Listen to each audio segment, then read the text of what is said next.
Eu vou tratar um tema que eu espero que permita a todos uma percepção geral do que está acontecendo. Eu considero isso realmente importante, porque no final vocês vão ver que o Brasil pode navegar através dessa crise ou pode continuar como a Atlântida, o continente perdido. Se você pegar qualquer livro de introdução à macroeconomia, pega lá Gregory Mankiw, Introdução à Macroeconomia, pega a edição do ano 2000.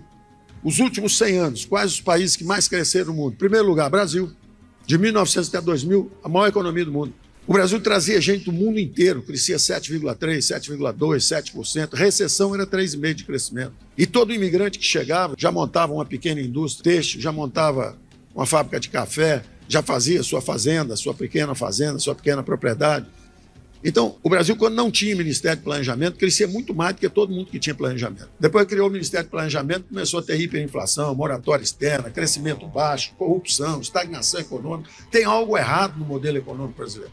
Brasil, Argentina, Bolívia, Equador, Venezuela, Atlântida, o continente perdido, afundando há 100 anos. A Argentina teve o primeiro metrô das Américas, antes dos Estados Unidos, antes de Nova York. A renda per capita da Argentina está caindo há 100 anos. Quer dizer, há um defeito fundamental na Atlântida, o continente perdido. Enquanto isso, o outro lado do mundo fez exatamente o contrário. Todos esses países cresciam menos que o Brasil. As populações fugiam para o Brasil quando tinha guerra, quando tinha crise econômica. E o que acontece hoje é o contrário. Agora, o que tiveram em comum? O Japão entrar numa piscina global, ok, pequenininho. O Japão, cada mês nasce um japonês, o outro cai dentro d'água. O país é pequenininho, população pequena. Então, tudo bem, pode trazer o Japão para o mercado global. Aí a Coreia vê, gosta, quer entrar na piscina também. Pode vir, entra mais um. Aí vem o mamute, que é a China, 1,5 bilhão, quer entrar na piscina. Aí o americano começa a falar, tá começando a prejudicar o negócio do lado de cá do mundo. Então, os economistas chamam do teorema do Stolper-Samuelson, o teorema de equalização dos preços dos fatores de produção.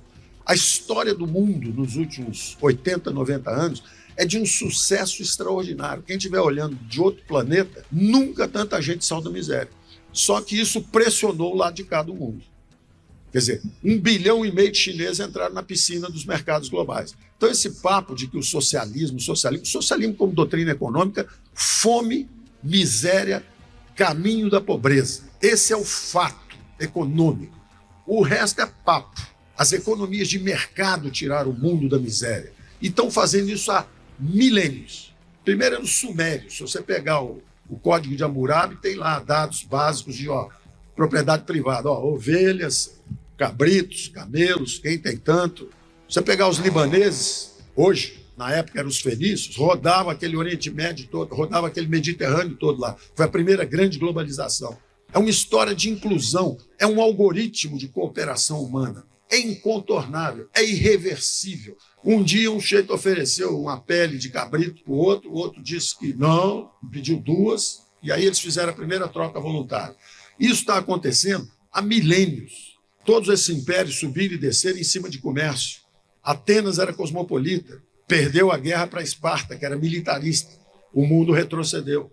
Então, a história da humanidade é uma história de progresso, ascensão, queda. Nós fomos evoluindo para 2 grandes algoritmos, democracia e mercado, democracia e mercado.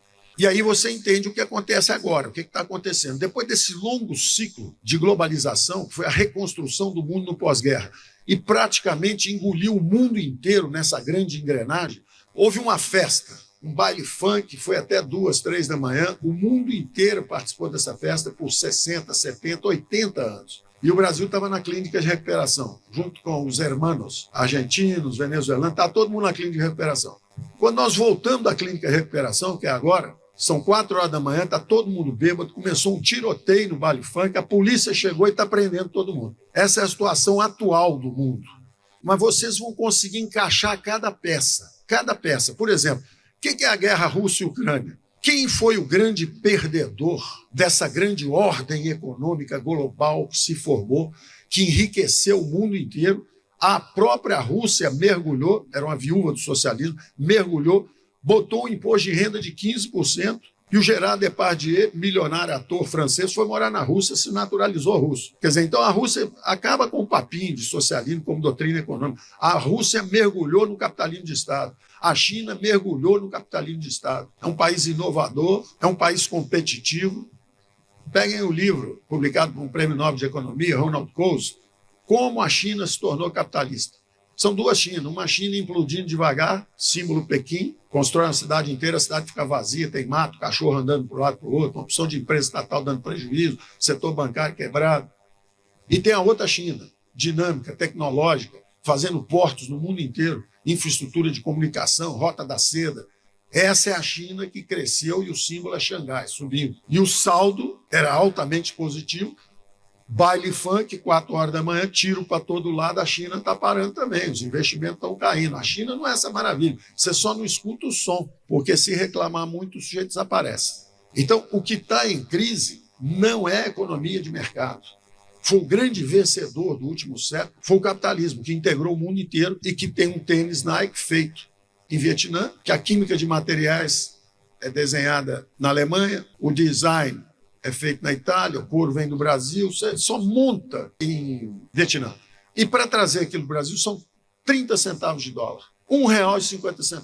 E aí vocês começam a entender o que está acontecendo. Enquanto o mundo estava subindo, o mundo está celebrando, festejando, só nós é que estamos na bagunça aqui, na clínica de recuperação. O mundo está crescendo. A história do mundo é uma história de crescimento de 80, 90 anos, todo mundo se reconstruindo, as vítimas da Segunda Guerra Mundial, as viúvas do socialismo, 1,5 bilhão de indianos, 1,5 bilhão de chineses, 300 milhões de indonésios, todo mundo enriquecendo.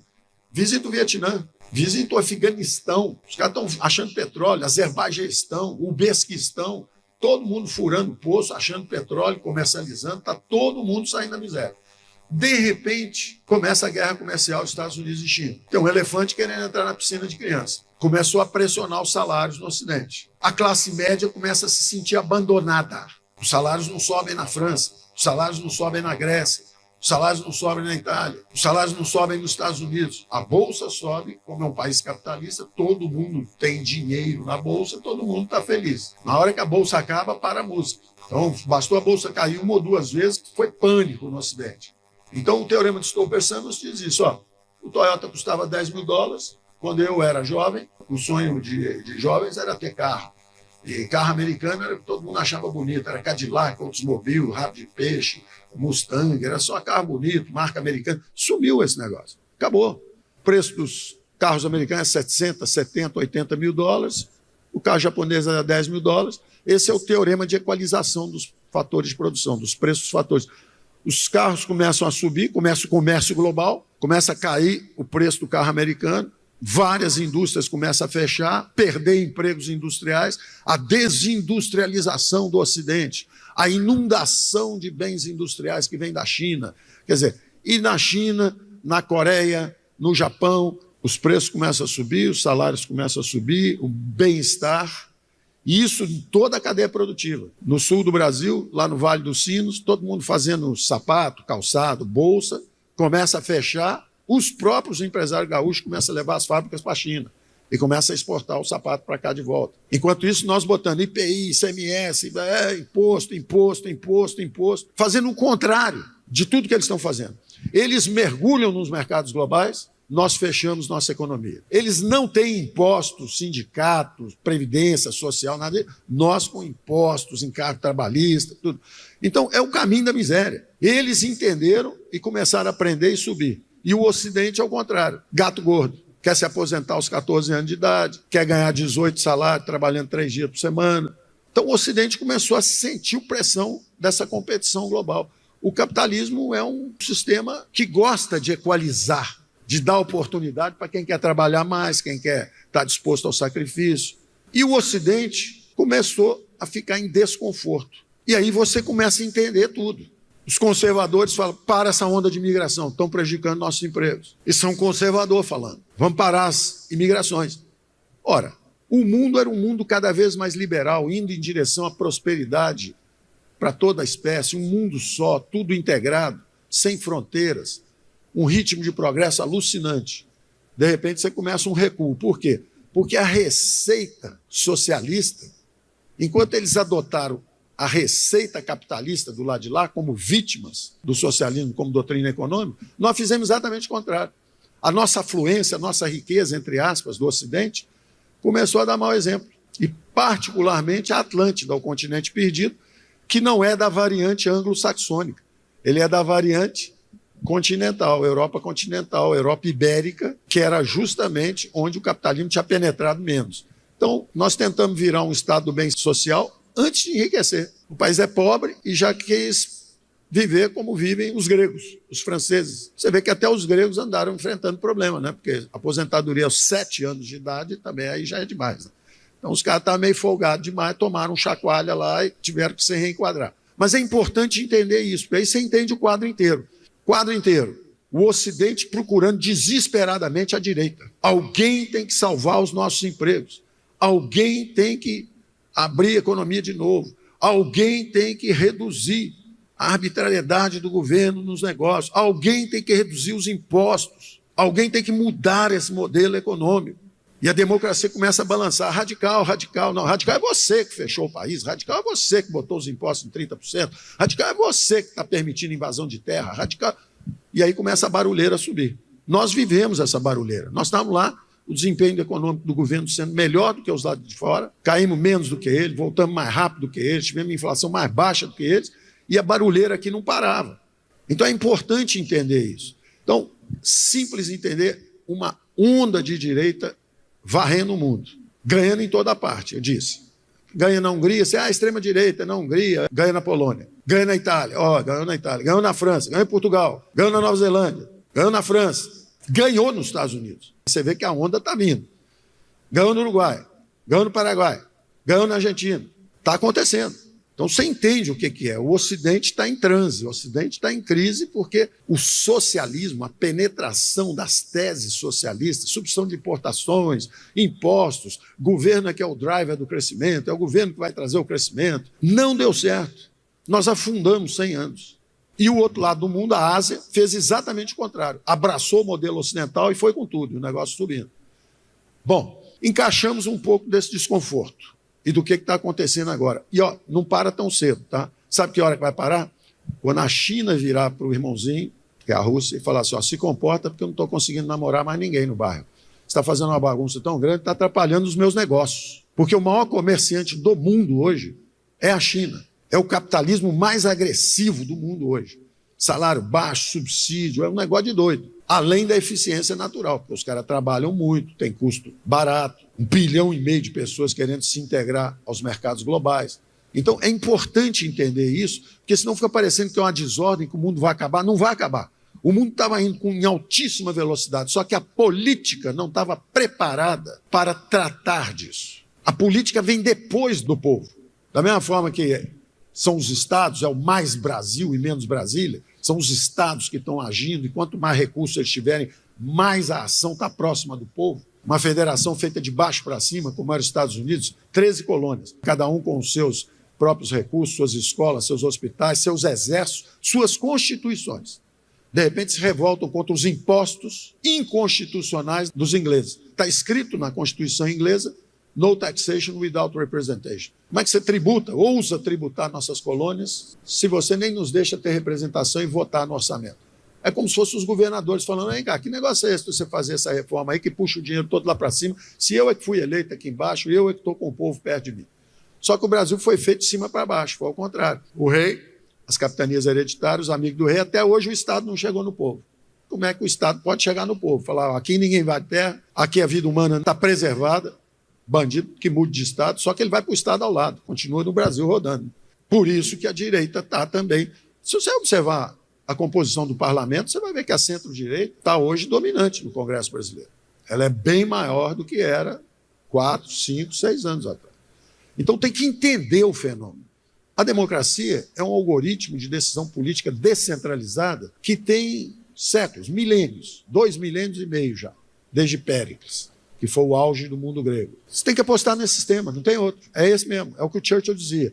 É o pior tirando todos os outros. Tirando todos os outros, ele é o pior, mas tirando todos os outros. É isso, cada um dentro das 4 linhas, Quem sair das 4 linhas, os outros poderes têm que juntar e remeter de volta. Essa é a virtude do sistema, é corrigir os excessos. E, do outro lado, a economia de mercado, que é a mesma coisa. É a desconcentração do poder econômico, é a competição, a abertura da economia, impostos mais baixos. Então, o caminho é conhecido, o caminho da prosperidade é conhecido. Todo mundo sabe qual que é o caminho. Menos o continente perdido da Atlântida, que agora vai começar a corrigir. E aí começam a surgir as figuras conservadoras, mas que estão tentando desesperadamente ir nessa direção nova. O Brasil tem um futuro pela frente que é incontornável, é uma nação emergente que vai ser a segurança alimentar do mundo, a segurança energética da Europa, a segurança digital. Vocês têm que pensar no seguinte, é o 4º maior mercado de penetração digital. Então a gente carrega esses negocinhos aqui, só que isso aqui bebe muito mais energia do que a economia antiga. Quem vai fazer os centros de processamento de dados? Quem vai fazer esses centros de processamento de dados que usam muita energia? Quem tiver energia limpa e barata. Tem que conversar com a gente. É só termos consciência disso e não repetirmos os erros que a América Latina tem cometido, que são os seguintes: autossabotagem, automutilação por despreparo, por ignorância, por militância política, em vez de pragmatismo.